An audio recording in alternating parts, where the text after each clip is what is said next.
তোমাদের যথেষ্ট প্রতিভা আছে, যোগ্যতা আছে, মেধা আছে, কিন্তু তোমরা এটাকে প্রকাশ করতে পারো না। মনে রাখিও, যে ফিসে থাকে সে ফিসেই থাকে, আর যে এগিয়ে আসে সে অগ্রগামী হয়, নেতৃত্ব দেয়। যারা উস্তাদদের গণ্ডির ভিতরে, মাদ্রাসার গণ্ডির ভিতরে, ছাত্রছাত্রীদের গণ্ডির ভিতরে কথা বলতে পারে না, তারা শত এবং হাজার মানুষের সামনে কিভাবে বলবে? যে তার স্বপ্নকে বড় করে, আল্লাহ তাআলা তাকেও বড় করে। যে তার স্বপ্ন যত সীমিত রাখে, সে ততই সাত দেয়ালের ভিতরে থাকে। তোমরা মাত্র লেখাপড়া করতেছো, বড় হচ্ছ, তোমরা তোমাদের স্বপ্ন রাখবে আকাশের মতো। আল্লাহ তাআলা তোমাদেরকে কোথায় পৌঁছায় সেটা আল্লাহ ভালো জানে। চেষ্টা আমাদের থেকে হবে, আর ফলাফল আল্লাহ দিবে। এই জন্য শুধু কোরআন তেলাওয়াত আর সঙ্গীতের মধ্যে সীমাবদ্ধ নয়, সামনের দিকে যেন বক্তৃতা দিতে পারো, এরকম মন মানসিকতা নিয়েও আসবে।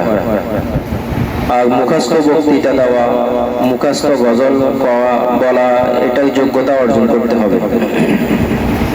আমরা এখানে আসছি লেখাপড়া করার জন্য। তোমরা জানো, ইসলামের প্রথম যে বাণী আল্লাহ তাআলা আসমান থেকে অবতীর্ণ করেছেন, তার প্রথম শব্দই হলো লেখাপড়ার বিষয়। রাসূলুল্লাহ সাল্লাল্লাহু আলাইহি ওয়াসাল্লামকে জিবরাইল আমিন আসি বললেন যে ইকরা বিসমি রাব্বিকাল্লাযী খালাক, খালাকাল ইনসানা মিন আলাক, ইকরা ওয়া রাব্বুকাল আকরাম আল্লাযী আল্লামা বিল কলম, আল্লামাল ইনসানা মা লাম ইয়ালাম। এখানে সর্বপ্রথম আল্লাহর নামে শুরু করতে বলা হয়েছে। রাসূল সাল্লাল্লাহু আলাইহি ওয়াসাল্লাম এই জন্য শিক্ষার গুরুত্ব বেশি দিয়েছেন। যখন উহুদের ময়দান, যখন বদরের যুদ্ধে মুসলমান বিজয় হয়েছে, 70 জন কাফিরকে বন্দী করা হয়েছে, রাসূল সাল্লাল্লাহু আলাইহি ওয়াসাল্লাম তাদেরকে হত্যা না করে মুক্তিপণের ব্যবস্থা করছেন। যারা মুক্তিপণ দিতে পারছে টাকার বিনিময়ে, তাদেরকে ছেড়ে দেওয়া হয়েছে। যারা মুক্তিপণ দিতে পারেনি, তাদের ভাগে কিছু মুসলমান বাচ্চাদেরকে অথবা মুরব্বীদেরকে ভাগ করে দিয়েছে, যেন এদেরকে ইলম শিখায়, এদেরকে যেন জ্ঞান শিখায়, এদেরকে যেন লেখাপড়া শিখায়। এটা অর্থ হলো, ইসলাম মূর্খতাকে কখনো বরদাস্ত করে না, কখনো সুযোগ দেয় না। রাসূল করিম সাল্লাল্লাহু আলাইহি ওয়াসাল্লাম যদিও উম্মি ছিলেন, কিন্তু রাসূল পৃথিবীর সবচেয়ে বড় শিক্ষিত ছিলেন, এবং সকল মানুষের মধ্যে হুজুর পাক সাল্লাল্লাহু আলাইহি ওয়াসাল্লামের জ্ঞান, গরিমা সবকিছু সবার থেকে উঠতেছিল।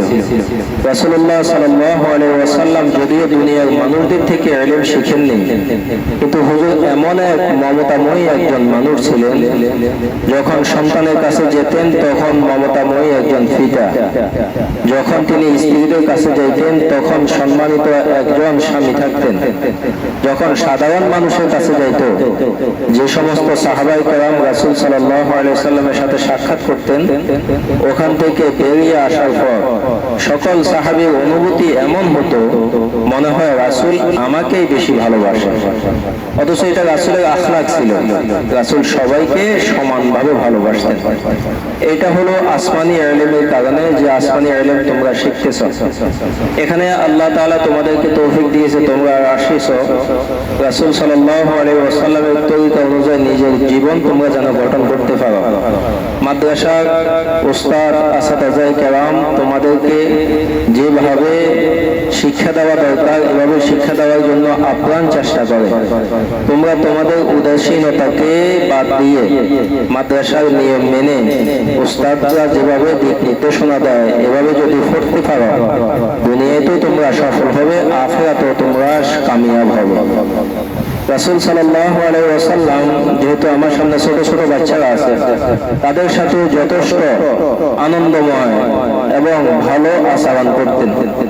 রাসূলুল্লাহ সাল্লাল্লাহু আলাইহি ওয়াসাল্লামের নাতি হযরত হাসান রাদিয়াল্লাহু তাআলা আনহু, হুজুর পাক সাল্লাল্লাহু আলাইহি ওয়াসাল্লাম এরকম খুতবা দিচ্ছিলেন, যখন হুজুরের সামনে আসলেন, হুজুর খুতবা বন্ধ করে নাতিকে আদর করলেন। ছোটদের সাথে রাসূলের ব্যবহার এমন ছিল। হুজুর পাক সাল্লাল্লাহু আলাইহি ওয়াসাল্লাম যখন ঘরে যাইতেন, ফাতেমা রাদিয়াল্লাহু তাআলা আনহার 2 দুই ছেলে ছিল, হাসান এবং হুসাইন। রাসূল সাল্লাল্লাহু আলাইহি ওয়াসাল্লামকে বললেন, নানা ঘোড়ায় উঠবো।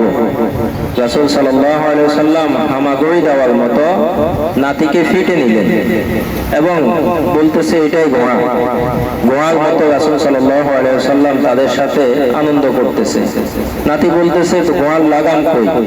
রাসূলের বাপ রিসুল ছিল, হুজুর চুলগুলো দিয়ে বললেন এটা হলো ঘোড়ার লাগাম। তাহলে বুঝে দেখো কিভাবে হুজুর পাক সাল্লাল্লাহু আলাইহি ওয়াসাল্লাম ছোটদের সাথে আচরণ করতেন।